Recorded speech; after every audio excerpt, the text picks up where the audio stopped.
할렐루야. 식사 맛있게 하셨죠? 단비가 내리니까 태풍이 번개가 쳐서 방송 장비는 좀 날아가긴 했지만 그래도 이 무더운 날씨가 잠깐 식어지는 것 같습니다.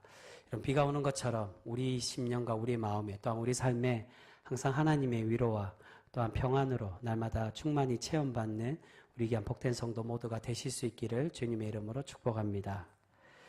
여러분, 오늘 본문 말씀 10장에서는 예수님께서 처음으로 12 제자들을 부르시는 것을 볼 수 있습니다. 앞에 이전에는 4명의 제자들만 그렇게 부르시고 그들의 이름이 거론되었지만 이제 본격적으로 이곳에서 12명의 제자가 누구인지를 말씀해 주십니다.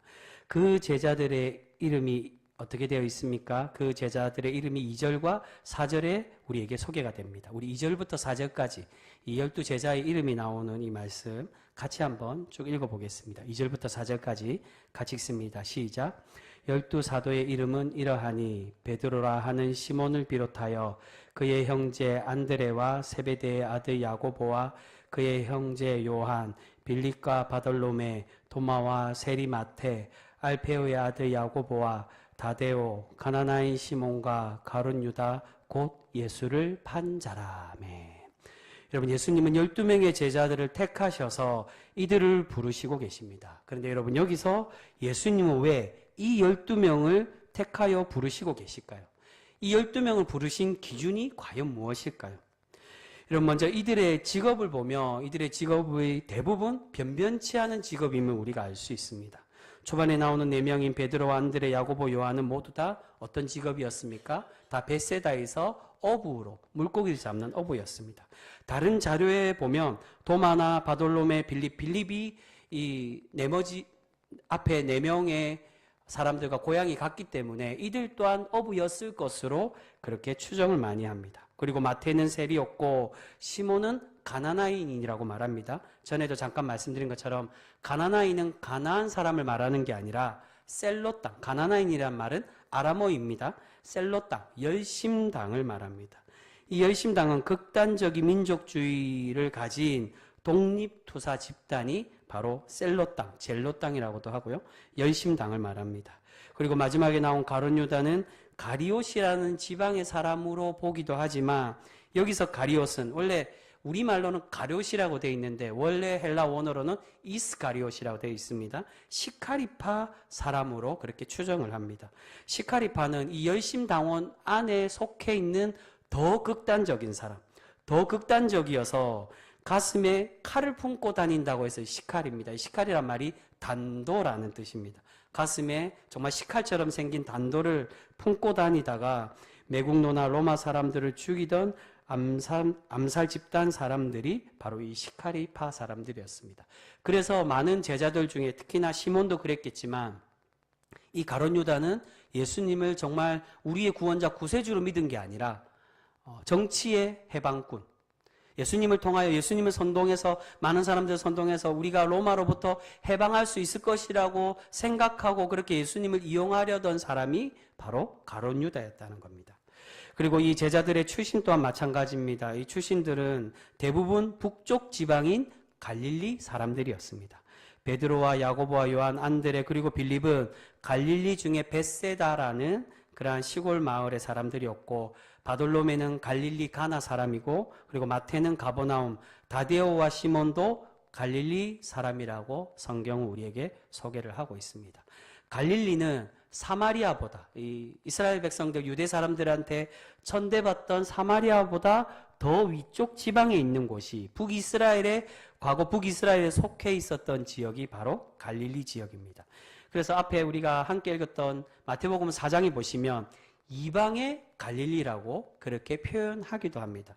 그 말은 이 북이스라엘에 속해 있었고 한때는 아수르에게 속국이 되었던 지역이었기에 외국 사람들도 많이 어우러져서 살고 유대인들뿐만이 아니라 여러 사람들과 어우러져서 살아가다 보니까 진정한 이스라엘 유대인 지역 땅으로 나라로 보기보다 이방인들과 함께 사는 그런 혼합의 땅으로 그렇게 많이 생각하고 있었다는 거예요. 이 말은 갈릴리는 유대 사람들에게 중심지가 아니라 소외된 변두리 지역이었다는 겁니다.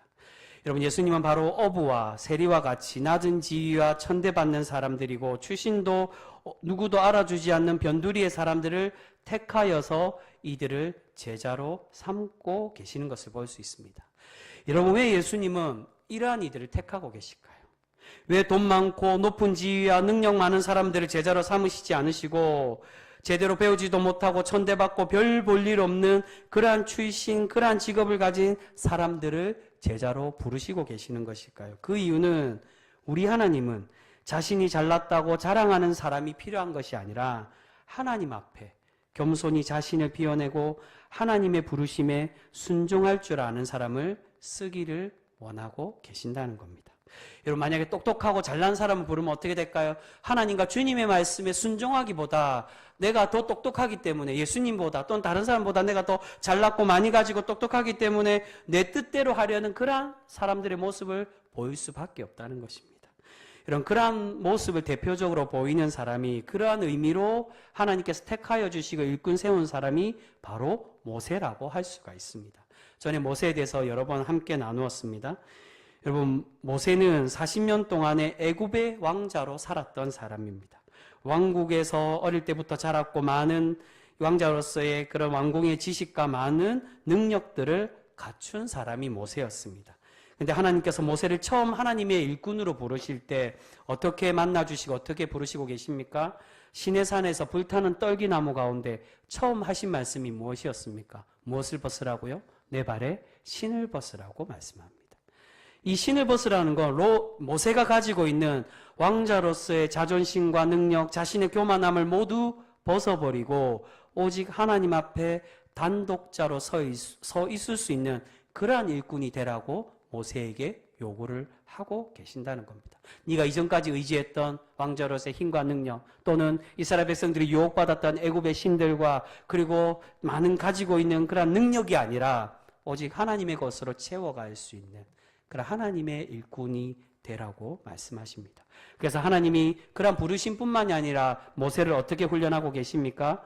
40년 동안은 왕국에서 살게 하시지만 이제 그 이후 40년 동안은 광야에서 목자로서 살아가도록 하나님 지도자로 세우시기 이전에 목자로서 시내 광야에서 그렇게 살아가도록 훈련되도록 하나님의 일꾼으로 준비시키고 계시는 것을 볼 수 있습니다. 하나님의 순종하는 일꾼이 되라고 말씀하시는 겁니다. 여러분, 바로 이러한 모습과 마찬가지로 예수님은 제자들을 그러한 기준으로 택하시고 불러주고 계신다는 겁니다. 이미 자신 안에 많은 것이 가득 차 있어서 하나님의 것으로 채울 수 없는 사람이 아니라 자신의 부족함을 알고 비워내고 오직 하나님의 것으로 채울 수 있는 그러한 제자를 예수님은 택하시고 그렇게 불러주고 계신다는 겁니다. 전에 물질과 하나님의 두 주인에 대해서 말씀드린 적이 있습니다. 우리는 흔히 생각할 때 두 가지 다 잘 섬길 수 있을 것 같은데 주님은 어떻게 얘기하십니까? 너희는 두 주인을 섬길 수 없다라고 그렇게 말씀하십니다. 왜냐하면 우리가 물질이나 세상의 것이 주인이 아니라 하나의 도구로 생각해서 사용한다라고 생각하지만 실제로 우리가 살아갈 때 우리가 무엇이 우리 삶의 참 주인으로 변질된다는 것입니까? 그런 세상의 것, 물질의 것이 단순히 물질이 아니라 주님이 그 물질이 만몬이라고 우상이라고 말씀하시며 두 주인이라고 그렇게 우리에게 권면해 주시고 계시는 것처럼 우리가 어느 순간에 변질되고 변화되어 하나님을 이순위로 하나님이 참 주인이 아닌 것으로 그렇게 변할 수 있게 되어진다는 것입니다. 이런 그러한 삶을 살았던 사람이 바로 이스라엘이었습니다. 애굽에서부터 구원해 주시고 하나님의 사랑받는 자녀로 백성으로 그렇게 삼아 주셨는데 정작 풍성한 땅 가나안에 들어가니까 어떻게 변했다는 겁니까? 점점 하나님을 잊어버리고 하나님은 우리를 정복하게 한 신, 전쟁의 신이고 저 산에 계시니까 이제는 가나안에 들어가서 농사 지을 때 필요한 신은 이제 하나님이 아니고 가나안의 신 바알이구나라고 생각해서 바알과 하나님을 견주어서 믿었다는 겁니다. 하나님은 농사와 상관없어. 비를 내리는 바알과 또한 다산의 신 풍요를 주는 아세라와 아스타롯을 믿고 그렇게 그들을 겸하여 하나님을 멀리하던 사람들이 바로 이스라엘 백성들이었습니다. 하나님이 구원해 주시고 풍성함을 주니까 그제서야 마음이 변질되고 배반을 했다는 겁니다. 그래서 이렇게 세상의 것을 비워낼 줄 아는 사람을 예수님은 부르셔서 하나님의 것으로 채워가고 계시는 것을 볼 수 있습니다. 그 말씀 1절의 말씀입니다. 우리 1절 말씀 같이 한번 읽어보도록 하겠습니다. 1절입니다. 시작. 예수께서 그의 12 제자를 부르사 더러운 귀신을 쫓아내며 모든 병과 모든 약한 것을 고치는 권능을 주시니라. 할렐루야. 여러분, 세상에 돈 많이 버는 방법, 우리 주님은 돈 많이 버는 방법이나 남을 밟고 짓눌러서 높아지는 자리에 앉는 방법, 세상에 힘을 얻는 방법이 아니라 하나님의 나라를 선포하고 하나님의 구원을 전할 수 있는 권능을 제자들에게 내려주고 계심을 말씀하고 있습니다. 이들을 택하셔서 이들에게 이러한 권능을 주신 이유는 이미 많이 차 있어서 다른 것으로 채울 수 없는 그러한 사람이 아니라 다 비워내고 겸손히 하나님의 부르심에 충성되게 그렇게 응할 수 있는 이 사람들을 불러서 하나님은 그들에게 능력을 부어주고 계신다는 것입니다. 그러한 이들이었기에 하나님의 능력을 받을 수가 있는 것입니다. 바로 이 12 제자들을 하나님의 권능으로 채우고 하나님의 말씀을 쓸 수 있는 백지와 같은 사람이었기에 예수님은 이렇게 그들을 부르시고 그들을 택하여 주고 계시는 것을 볼 수 있습니다. 여러분, 이러한 제자들을 부르시는 기준은 5절부터 나오는 복음 전파에서도 계속 이어지고 있는 것을 보게 됩니다. 예수님은 이 12 제자를 부르시고 가장 먼저 하신 일이 너희들이 나아가서 다른 지역으로 가서 이스라엘의 잃어버린 양의 집에 그들에게 가서 무엇을 전파하라고 말씀하십니까? 하나님의 나라를 전파하라고 그렇게 명령하고 계십니다. 그런데 그 복음 전파의 사명을 감당하면서 예수님은 여행자로서 가지고 가야 될 준비물을 전혀 챙기지 말라라고 그렇게 말씀하십니다. 우리 9절과 10절 말씀 같이 한번 읽어보겠습니다. 9절과 10절 말씀입니다. 같이 읽습니다. 시작. 너희 전대에 금이나 은이나 동을 가지지 말고 여행을 위하여 배낭이나 두벌옷이나 신이나 지팡이를 가지지 말라. 이는 일꾼이 자기의 먹을 것 받는 것이 마땅함이라. 아멘. 예수님은 금이나 은, 동과 같이 재물을 준비하지 말라라고 말씀하십니다. 여행의 경비를 준비하지 말라는 뜻입니다. 그리고 배낭이나 여유분의 옷도, 그리고 신발도 가지지 말고 심지어 지팡이도 가지지 말라라고 말씀하십니다. 앞에 나오는 신발까지는 여유분을 의미합니다. 신발은 신고 가야 되기 때문에 신는 것은 챙길 수 있지만 여기서 말하는 신발은 네가 멀리 가기 위해서 필요한 여유분의 신발, 여유분의 옷, 그러한 전대나 그러한 물질들을, 여행 경비를 준비하지 말라는 것입니다. 그런데 마지막에 이 지팡이는 여유분이 아니라 아예 지팡이를 가지고 가지 말라라고 말씀하십니다. 여러분, 지팡이는 여행자들이 가지고 가야 될 필수품으로 이야기하고 있습니다. 이 지팡이는 도둑이나 또는 사막에서 만나는 맹수들에게 자신을 보호하는 방어 수단의 도구라고 그렇게 이야기합니다. 예수님께서 지팡이를 가지고 가지 말고 또한 이 모든 준비물을 가지고 말라라고 말씀하시는 것은 하나님의 복음의 사람, 하나님의 일꾼은 세상의 물질이나 자신의 능력, 자신의 이로움으로 사역하는 사람이 아니라 오직 하나님을 의지하고 하나님께서 온전히 맡길 줄 아는 그러한 사람을 하나님이 택하시고 원하고 계심을 말씀해 주고 있습니다. 하나님이 이것을 채워주시겠다는 겁니다. 그들에게 가서 합당한 이들에게 너희가 공급을 받을 거라고 말씀하는 거, 비록 사람이 주지만 이 모든 과정과 은혜들을 누가 내려주시겠다라는 의미입니까? 하나님이 채워주신다는 겁니다. 예수님은 제자들이 우리의 모든 것을 하나님께서 책임져 주시고 지켜주시는 분임을 깨닫는 제자로 세워가시기 위해 지금 이 훈련으로 사명으로 보내시면서 훈련시키고 계심을 우리는 발견할 수가 있습니다. 여러분, 지금 예수님은 12 제자들을 택하시고 이들을 부르시고 계십니다. 그런데 여러분, 예수님을 따르던 제자들이 과연 12명밖에 없었을까요? 말씀을 찾아보면 훨씬 더 많은 수의 제자들이 있었던 것을 알 수 있습니다. 누가복음 10장에 보면 이와 동일한 그런 예수님의 복음 전파에 대한 말씀이 나옵니다. 그곳에 보면 예수님이 몇 명을 파송하고 계십니까? 70명의 제자들을 파송하는 것으로 설명하고 있습니다. 예수님을 따르던 많은 제자들이 있었습니다. 그런데 오늘 말씀에 보면 특별히 그 많은 제자들 중에 12명을 부르시고 계신다는 겁니다. 여러분 여기서 12명을 부르신 이유는 12이 보통 무엇을 많이 의미합니까? 12지파를 의미합니다. 12지파 12는 완전수를 의미하는 것이고, 특별히 예수님께서 이 12지파를 상징하고 완전수를 의미하는 12를 택하신 이유는 바로 이 12명을 통해 하나님의 교회, 하나님의 공동체, 이들이 예수님께서 세우시는 예수 공동체, 하나님의 교회의 예표임을 말씀하며 우리에게 가르쳐주고 계신다는 것입니다. 여러분, 예수님의 교회, 하나님의 교회는 바로 이런 사람들을 원하시고 그렇게 부르시고 계시는 줄 믿습니다.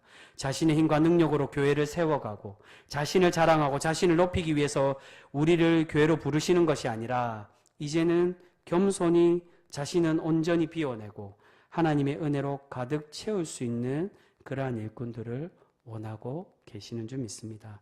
사랑하는 성도 여러분, 이제 나의 교만과 자랑은 비워내고 오직 하나님의 은혜로만 채울 수 있는 우리 귀한 거룩한 성도 모두가 되실 수 있기를 소망합니다. 주님께서는 우리를 겸손한 일꾼으로 부르시기 원하시는데, 혹여 내가 필요한 것을 채우기에도 바쁘다고, 나를 알아주지 않으면 나는 가지 않겠다라고 떼를 쓰고 불순종하는 모습들은 혹여 있지는 않습니까? 이제는 그런 불순종의 모습, 하나님의 참된 거룩하고 참 구원의 은혜를 바라보기보다 그러한 불순종의 모습으로 살아가는 것이 아니라, 이제는 모세와 같이, 또한 이 부르심에 합당히 하나님의 그 파송에 합당하게 그렇게 보내어지며 하나님의 그 사역에 세워지는 이 제자들과 같이 자신의 허물과 교만은 온전히 비워내는 그러한 거룩한 성도 우리 모두가 되실 수 있기를 소망합니다. 여러분, 예수님이 이 12를 부르신 건 이 12명만 있어서가 아닙니다. 이 12명을 대표하는 건 이것이 너희가 바라봐야 될 하나님의 교회라고, 하나님의 교회는 바로 이러한 사람을 부른다라고 말씀하여 주시는 것입니다. 돈 많고 가진 것이 많고 힘이 있고 권력이 높은 그러한 사람을 부르시는 것이 아니라, 비록 세상의 눈에는 연약하고 부족할지라도 하나님의 것으로 가득 채울 수 있는 사람, 하나님의 말씀에 온전히 순종할 수 있는 사람, 오늘 오전 예배에 함께 나눈 것처럼 노아와 같이 주님과 동행하려고 노력하는 사람, 세상과 견주어 친구 삼아 살아가는 사람이 아닌 하나님을 벗삼고 하나님과 평생 살아가고자 다짐하고 결단하는 그러한 사람을 찾기를 원하고 계신다는 것입니다. 그래서 예수님이 파송하시는 지역이 어디입니까? 예수님의 주된 사역은 바로 갈릴리 가버나움 지역이었습니다. 가난하고 소외된 지역, 이방의 땅이라고 말한 예수님이 첫 복음 선포의 지역과 그리고 주된 사역지와, 나중에는 결국 십자가의 길을 가시기 위해 예루살렘으로 들어가시긴 하셨지만, 이스라엘 유대 지역의 가장 중심지였던 그 수도로 가시긴 했지만, 그러나 예수님의 주된 사역은 내가 이미 이 땅에서 천국을 누린다고, 파라다이스를 가지고 있다라고, 돈으로 내가 충분히 잘 살고 누구 하나님이 주시지 않아도 하나님이 없어도 나는 충분히 행복하다라고 말하는 그런 교만한 사람들을 주님은 부르시기 원하는 것이 아니라, 가난하고 소외된 사람. 여러분, 예수님의 주된 사역은 병 고치는 사역이 많이 있었습니다. 여러분, 병 고침을 받기 위해 예수님께 나왔다는 건 가난하고 소외된 것을 의미합니다. 돈이 많으면 예수님께 병 고치러 왔겠습니까? 그렇지 않았다는 겁니다. 예수님께 나와 병 고침을 받기 원했다는 거, 만져주심을 바라고 회복되기 원했다는 거, 어디에도 자신의 것을 치료받고 위로받을 곳이 없어서 예수님밖에 없기에 예수님께로 나와 은혜를 구하고 기적을 바라고 있었던 것입니다. 예수님은 바로 그들의 친구가 되어주시고 그들에게 복음을 전파하시며 하나님의 구원을 그들에게 선물해 주고 계시는 줄 믿습니다. 여러분, 그렇게 자신을 비워냈을 때, 이 제자들과 같이 자신을 비워냈을 때 우리 주님께서 무엇을 채워주시겠다라고 말씀하십니까? 1절에 하나님의 놀라운 권능으로 주님의 교회의 성도들, 주님의 일꾼들에게 채워주심을 말씀합니다. 그리고 후반부에 이스라엘의 집에 복음을 전파할 때 그 평안을 빌라라고 말씀하십니다. 여러분, 여기서 말하는 평안은 원어로 샬롬이라고 되어 있습니다. 근데 여기서 말하는 샬롬은 단순히 평안, 안녕을 말하는 게 아니라 하나님의 구원을 의미합니다. 너희가 잃어버린 이스라엘의 집에 가서 천국이 가까이 왔다라고, 그래서 초반에 하나님의 나라를 선포해라고 말씀하는 겁니다. 샬롬으로 그들에게 평안을 빌고 천국이 가까이 왔다라고 선포하며 하나님의 구원을 그 가정과 그 잃어버린 하나님의 백성들에게 천국을 선물하고 그들을 하나님의 천국 잔치로 초대하라라고 그렇게 말씀하십니다. 근데 하나님의 구원을 너희가 선포하고 선물하는데, 그런데 13절에 그 평안을 그들이 받아들이지 않으면 하나님께서 어떻게 보답하시겠다라고 말씀하십니까? 그 평안이 너희에게로 돌아올 것이라고 그렇게 약속해 주고 있습니다. 여러분, 우리가 세상의 것이 아니라 하나님의 평안으로 가득 차 있고 그 평안을 증거하는 사람, 전파하며 위로와 평안의 증거자로 날마다 살아가는 우리 귀한 복된 성도 모두가 되실 수 있기를 소망합니다. 사랑하는 성도 여러분, 하나님의 교회는 세상의 복을 받기 위해서 오는 것이 결코 아닙니다. 자신의 필요한 것을 채우고 자신을 자랑하기 위해, 자신이 칭찬받고 높임받기 위해 오는 것이 결코 아닙니다. 오직 하나님의 교회는 겸손히 우리의 세속적인 것을 비워내고 하나님의 거룩한 구원으로 채워주시기 위해 우리를 불러주신 줄 믿습니다. 아무쪼록 우리 모두가 하나님과 세속이라는 두 주인을 섬기는 그런 불충한 사람이 아니라 오직 하나님으로만 가득 채워가서 하나님을 기쁘시게 하는 참된 일꾼, 거룩한 믿음의 성도 모두가 되실 수 있기를 소망합니다. 우리가 그렇게 하나님의 부르심에 합당히 응답하여 살아갈 때 하나님께서 더 큰 복과 더 큰 은혜로 날마다 우리에게 가득 채워가 주실 줄 믿습니다. 여러분, 제가 말씀드리는 그 하나님의 복은 세상의 복을 말하는 것이 아닙니다. 하나님이 진정으로 주시는, 세상에서 얻을 수 있는 잠시 잠깐 물질로 세상의 쾌락으로 주는 그러한 위로와 평안을 말하는 게 아니라, 그러한 행복을 말하는 게 아니라, 잠시 있다가 썩어 없어질 물질의 행복, 그런 평안이 아니라 하나님이 내려주시는 영원히 목마르지 않는 하나님의 구원의 복, 위로와 참 사랑과 은혜의 복, 그 복을 하나님의 거룩한 백성으로 우리가 세워질 때 날마다 우리에게 채워가 주시고 충만히 넘치도록 부어 주실 줄 믿습니다. 여러분, 우리가 그러한 하나님의 복된 성도로 날마다 살아갈 수 있는 우리 귀한 병성교회 모든 성도 신앙인들의 삶들이 되실 수 있기를 주님의 이름으로 축복합니다. 기도하겠습니다.